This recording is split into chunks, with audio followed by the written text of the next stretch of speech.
Can a person pray anywhere, or are there certain places that a person shouldn't pray?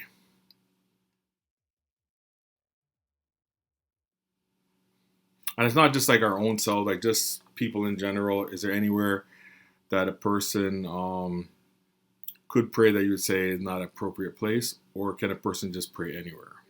So from a simple perspective, like a person, like we wake up in the morning, we're in our bed.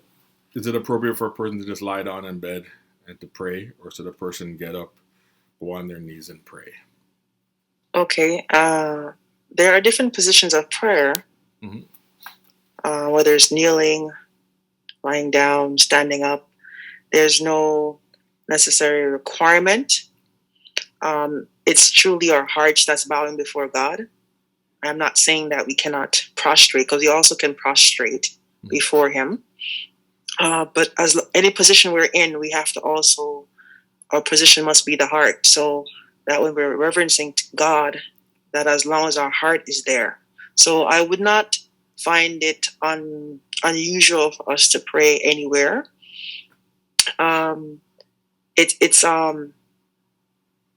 I remember the scripture that talks about in hell thou art there, like God is everywhere. And so it's almost like there's no place that He can't be. So for us to be in prayer with God, there is no limitations on where we can pray and how we can pray, as long as we're doing everything from our heart.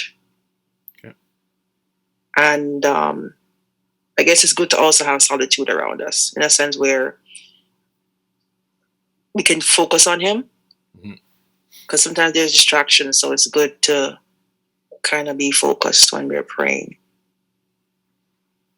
Okay. And that's powerful. Just wondering if anyone had any other thoughts in terms of can a person pray anywhere? And everywhere. The art, that's what matters. Right? The foremost. I think the mindset comes in if you think that it's more powerful for you to have this special place where you pray, then I think that's just your thought process, right?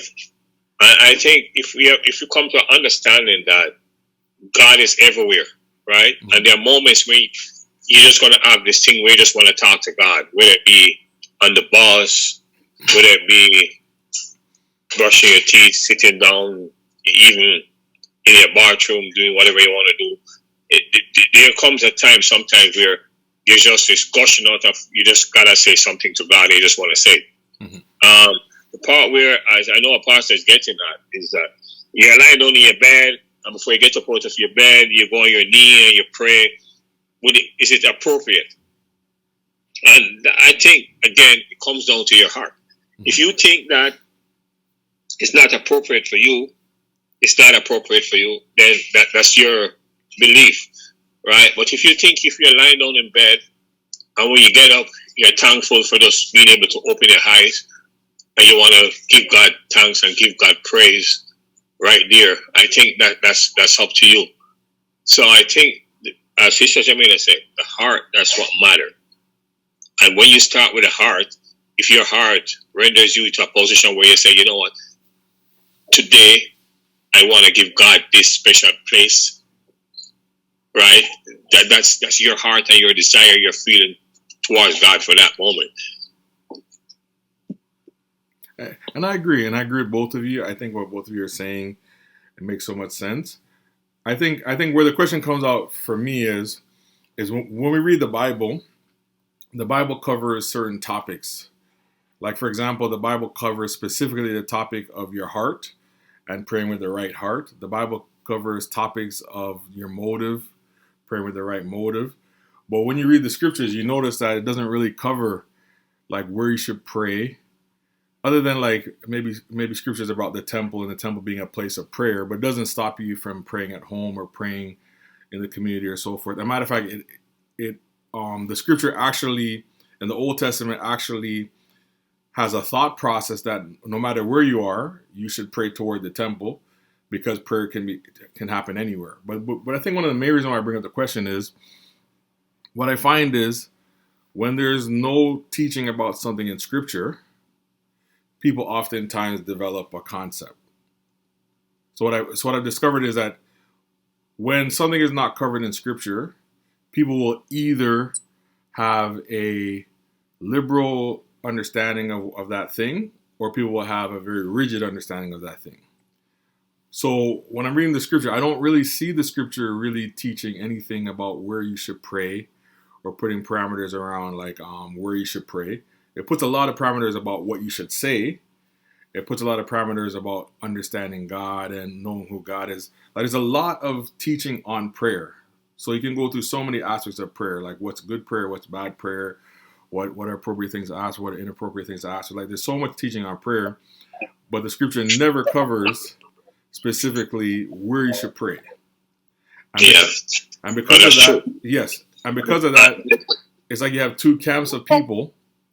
You have a camp of people who have a lot of rules around where you should pray. And then you have a camp of people who are more liberal and say you can pretty much pray anywhere. Yeah, that's true. Yes. And if you listen to a lot of people, and this is where it gets dangerous too, in that you'll have someone who says, oh, you know what? I set up a temple in my house where I go and I pray every morning and I get the manifestation of the Spirit of God.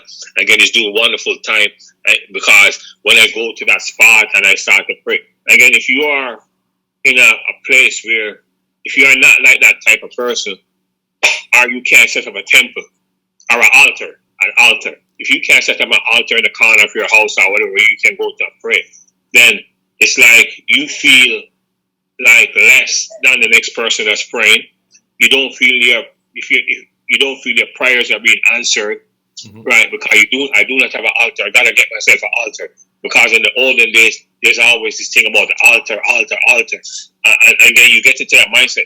And the question is, the people who set up an altar, right? When they come to your house to pray with you or pray for you, there's no altar at your house. Does that mean your prayer aren't being answered because there's no altar, right? So there's a lot of stuff where people set up on the mindset that goes along with it. We don't understand the danger. I said danger because when you set up a situation where you have a specific place where you go to pray, and then when you do that, your prayers have been answered. Therefore, you shouldn't pray anywhere. You should just go one place and pray. And that's the danger. So when you have an understanding that God is everywhere, God listens to us all the time, then you're not bound to just one specific place to pray. Okay, that's my thing. No. And thank you for sharing, because I think in studying the Bible, you can unearth different concepts. And like in fairness to people who who build an altar in their home or whatever, like in fairness to people who have like a prayer closet or who do those kind of things, in fairness to them, there are scriptures to support doing things like that. But the only problem is that the scripture never says that should be your only place. All it says is that place is a place that can build a pattern between yourself and God. So for example, even with a family, they generally, unless you're really rich, you generally buy one house, and everybody meets at that house, and you do a lot of things at that house. But it doesn't mean as a family you can't go on vacation. It doesn't mean as a family you can't buy another house and spend some time in that house together. It doesn't mean you can't go out to eat. All it means is that you have decided to have a place set up for the family to live and to fellowship with each other. So there's nothing wrong with a person having a consistent place to worship God or to pray in the mornings and so forth. And even myself, I wouldn't really say that I have an altar, but I do have a specific place in my home that I spend each morning and I worship and I pray and things like that. So I don't have a problem with that, but I do have a problem, like agreeing with you, Brother Percy, with people who now are legislating to other people that if you don't do this, you're not doing something that's right. And I also do have a problem with a person who is almost talking as if you can't pray anywhere else. Because even Solomon built a temple, And Solomon said, like, with this glorious, beautiful temple, which is on acres of land, which is, a whole nation can go inside there and worship. Even in Solomon's beautiful temple, Solomon said that God is not a God that dwells in places made with hands. God is too big for our house. God is too big for our temple. So we can't even really close God into a place. But the reason why I like looking at scriptures like this is I find that there's so much truth in the Bible, but sometimes people move beyond truth and start to move with their logic. And logic can become dangerous. Because even logic that sounds logical, when you challenge it, it's illogical.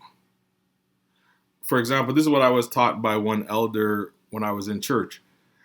And when I heard it at first, I was kind of impressed. And then as I got older, I started to think to myself, this doesn't make sense. He used to say that you need to respect God and honor God.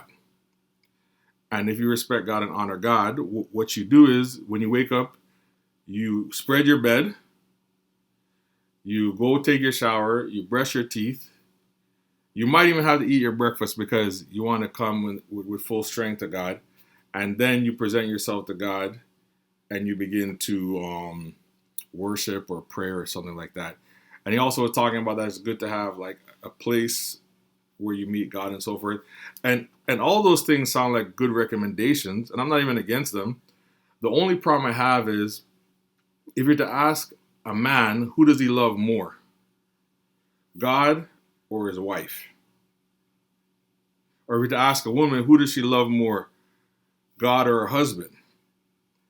The correct answer would be that you love like God. But in many relationships, people will get up and they greet each other and they talk to each other and they spend time with each other and they have not brushed their teeth and they haven't went and taken a shower and they haven't eaten anything. They might just wake up and sit down beside each other and just start talking. Or if you have children, you might just get up and talk to your child. Your child definitely will get up and talk to you without doing all those kinds of things because you have a close relationship. You feel sometimes to connect before you even get ready for the day. Now, if I'm dealing with friends or I'm dealing with people that, that are not close family, then I'm going to prepare myself and so forth. And I'm not against preparation, but I'm just against the danger of legalism. When you create rules that are not in the scripture, and you create those rules and they become a stumbling block for people.